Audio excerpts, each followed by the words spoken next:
নমস্কার বন্ধুরা, আমি মধুমিতা। কেমন আছেন আপনারা সবাই? আমি তো খুব ভালো আছি। আর আজকে দুপুরের মেনুর জন্য আমি নিয়ে চলে এসেছি দুর্দান্ত একটি রেসিপি, ইঁচড় আলু দিয়ে কালিয়া।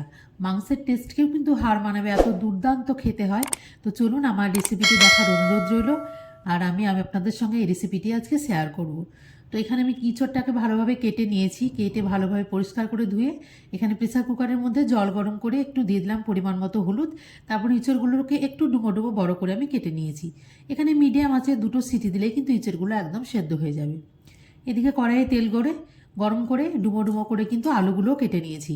আলুগুলোকে তেলের মধ্যে দিয়ে একদম মিডিয়াম আছে সামান্য পরিমাণ ওপর থেকে হলুদ দিয়ে এটাকে ভালো করে ভেজে ফেলতে হবে, যেন এটা অর্ধেকটা সেদ্ধ হয়ে যায়। খুব মিডিয়াম আছে, একটু সময় নিয়ে এটাকে ভেজে নিতে হবে। আলুগুলো একদম ভাজা হয়ে গেছে, এবার এগুলোকে তেল থেকে তুলে নেব। তবে একদম কিন্তু হাই ফ্লেম করে এটা ভাজা যাবে না, নইলে কিন্তু আলুগুলোর ভেতরটা একদম কাঁচা থাকবে এবং পুড়ে যাবে। বেঁচে যাওয়া তেলটাতে এবার যে ইঁচড়গুলো সিদ্ধ করেছিলাম সেগুলোকে ভালোভাবে জল ছড়িয়ে নিয়ে এগুলোকে এবার ভালো করে ভেজে নেব। তবে বেশি একদম পুরো তেলে ছেঁকে পারলেও আপনার চাইলে ভেজে নিতে পারেন। তবে আমি এখানে অল্প তেল দিয়ে কিন্তু ভেজে নিয়েছি।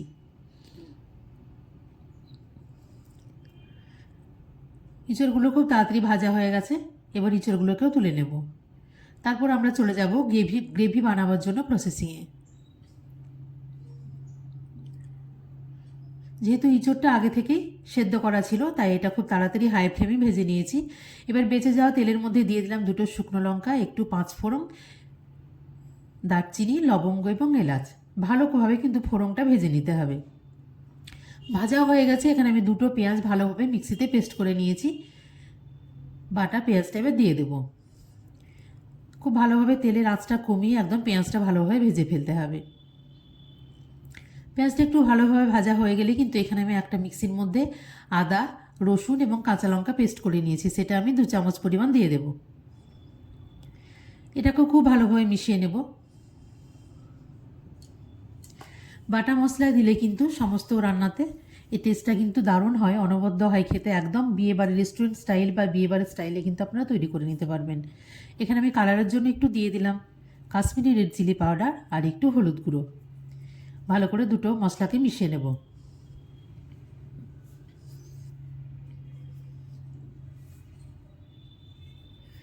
তারপর আমি এখানে কিছু বেসিক মশলা মেশাতে থাকবো।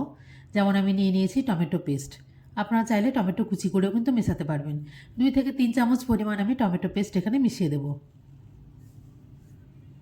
এটাকেও খুব ভালোভাবে ভেজে নিতে হবে, যেন মশলা থেকে একটু তেল বেরিয়ে আসে।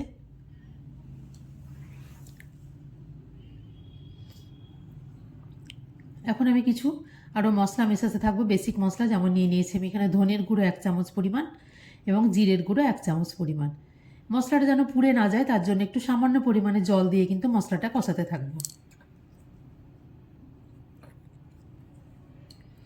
মশলাটা যত ভালোভাবে কষানো যাবে এখানে তেলটা কিন্তু খুব সুন্দরভাবে ছেড়ে আসবে। এখানে আমি নিয়ে নিয়েছি সবজি মশলা। আপনারা চাইলে চিকেন মশলা বা মাটন মশলাও কিন্তু দিয়ে দিতে পারেন। আমি এখানে সবজি মশলাটা 1 চামচ পরিমাণ দিয়ে দিয়েছি। তারপরে সব মশলাগুলোকে খুব ভালোভাবে কষিয়ে নিতে হবে। মশলা দিয়ে কিন্তু খুব সুন্দরভাবে তেল ছেড়ে এসছে, একটু জল দিয়ে ভালোভাবে কষিয়ে নিতে হবে। তারপর আগে থেকে ভেজে রাখা আলুগুলো দিয়ে মশলার সঙ্গে খুব ভালোভাবে মিশিয়ে নিতে হবে। এখানে আগে থেকে ভেজে রাখা যে ইঁচড়গুলো ছিল সেগুলোও কিন্তু এর মধ্যে দিয়ে দেবো।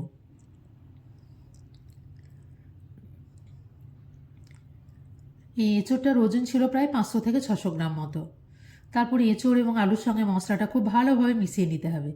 দিয়ে দিলাম প্রয়োজন মতো লবণ। এখানে আগে থেকে কিন্তু কোনো লবণ দেওয়া ছিল না, তাই লবণের পরিমাণটা একটু বেশি দিতে হলো। তারপরে লবণ দিয়েও কিন্তু মশলার সঙ্গে ভালোভাবে মিশিয়ে নিতে হবে। মশলার সঙ্গে সবজিগুলো কিন্তু খুব ভালোভাবে মিশে গেছে। এবারে আমি এখানে দিয়ে দিয়েছি গরম জল। গরম জল দিলে কিন্তু রান্নার টেস্টটা অনেক গুণ বেড়ে যায়। এই প্রসেসিংটা একদম চলতে থাকে, ঠান্ডা হয়ে যায় না। তো তার জন্য গরম জল দেওয়ার অবশ্যই চেষ্টা করবেন। তারপর এখানে সমস্ত মশলার সঙ্গে গরম জলটা মিশিয়ে দিয়ে এটাকে 5 থেকে 10 মিনিট মতো একদম লো ফ্লেমে কিন্তু আমি ঢাকা দিয়ে দেবো। এখন ফুটতে শুরু করেছে, একটুখানি ঢাকা দিয়ে দেবো।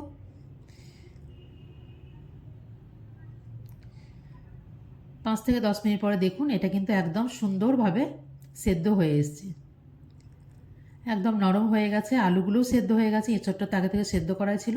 টেস্টটাকে হাজার গুণ বাড়িয়ে দেয়। এখানে আমি আজ নামাবার আগে দিয়ে দিয়েছি একটু গরম মশলা গুঁড়ো এবং একটু 1 চামচ ঘি।